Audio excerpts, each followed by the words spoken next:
Hi everybody, welcome back to Quarantine Cooking with Carolyn. You know, when I was planning this week's meals and what I was going to show you, I came across a recipe for a chicken artichoke lasagna. And I read through it and it looked easy enough and I thought, that sounds really good, a little bit different.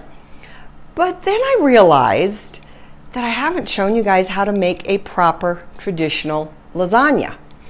So I put this chicken artichoke idea aside. I'll show it to you next week or the week after, in favor of showing you the traditional lasagna.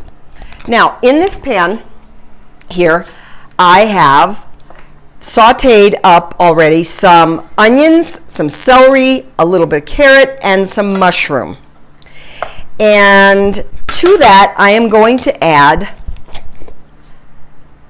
a jar of sauce. Now, I had one that was partially open in my refrigerator, so I'm using that first, and then I'm going to add to that the second jar. And that's just, I'll probably have way too much sauce, probably, but I just wanted to use it up. You know, I wanted to not waste that. So I'm just going to mix all those vegetables in here, and then I'm going to set this off to the side for a minute in favor of the next step. So over here I have a 15-ounce container of ricotta cheese, and ricotta comes in a container like that in the grocery store. You find it not where you find the other cheeses, but rather where you find the cottage cheese and the sour cream. So that's where you find that. I'm using a lower fat because it just helps a little, but you can use the regular. Now to this, I'm going to add a little bit of milk, maybe about 1/4 cup at least to start with.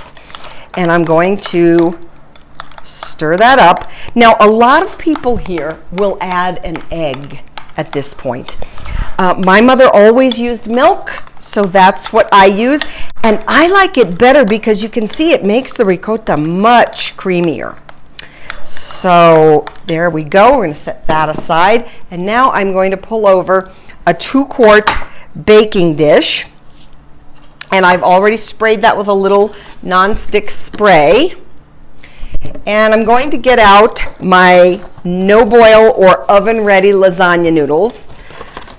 And these are just fabulous. I just love these. Oh, there goes the oven. By the way, the oven's preheated at 375. And so what we're going to do here is we are going to add a little bit of sauce to the bottom of the pan. And this does not need to be a whole ton of sauce. Just enough to cover the bottom of the pan, really. Okay, just like that. And to that, I'm going to add 3 of these no-boil noodles. Now, these noodles fit in this particular pan very well. Sometimes if you're using a smaller pan, more sauce. If you're using a smaller pan, you may have to break them up, and they'll get kind of funky shapes, but it's okay. So a little bit more sauce, like that. And you just want to cover the noodles. Just a touch more. There we go. And then we're going to add some of our ricotta cheese. That's probably pretty good there. Okay. And then we're going to add some mozzarella cheese. And you can see the measurements are kind of loosey-goosey here. Now, some people believe with lasagna that it's all about the cheese. And I do not subscribe to that. Now I'm going to add some Parmesan. I believe that less is more because you're going to have plenty throughout the dish as you build up the layers. Okay? Then we're going to top with more.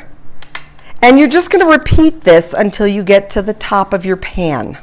You just keep on building your layers. And at this point, this is also, if you're putting meat in your lasagna, this is the place that you would do this. Okay, you would add this in with the cheese layers, whether it's beef or sausage, Italian sausage, whatever it is. This is the place you would add it in. You would add the cheeses and then your meat and then go on to your next layer. Also, I'm using mozzarella and Parmesan as well as the ricotta. You can also buy like an Italian blend cheese if you'd like. I know there's like a 4-cheese blend out there, and I've certainly bought that and used that too. It's just a matter of what you want and what's available in the store sometimes too. So that's important to mention. And additionally, I wanted to point out, this is something else that I decant, is my cheeses, because they keep better than those bags in the refrigerator. So, you know, if you watched my tips video that I made recently, I mentioned about how I decant a lot of my dry goods. And I don't decant a lot of other things, but cheeses are one of those things that I do. This is my last layer, and it's a good thing I had all that extra sauce because I've used all of it, which is great. I'm gonna put all of this in there. I really thought I was gonna have extra. So there we go. We're gonna cover that, spread it out, and then I'm going to add to that just a bit more Parmesan because that's the way I like it.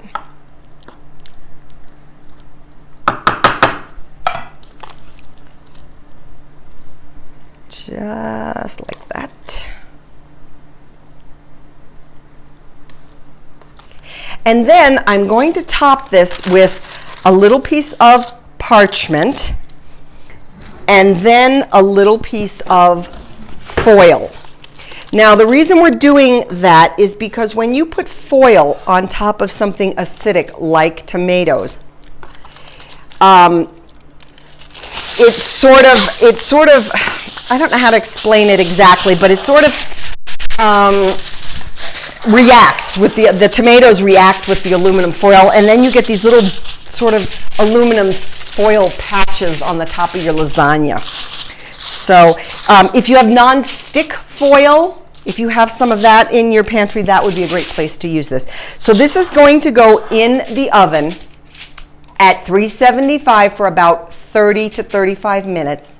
Then you want to take the aluminum foil and the parchment off and cook it another 10 minutes or so until it's really hot and bubbly. Okay. So it's been just about a total of 45 minutes. At the 30-minute mark, I went in and I took the aluminum foil and the parchment off, and there you go. It is hot and it looks delicious. The only thing I would say, guys, is if it doesn't look like it's hot and bubbly, leave it a little bit longer. That's all I would say, because lasagna needs to be hot all the way through. That's my only tip. So give this a try, guys. I know you've got this.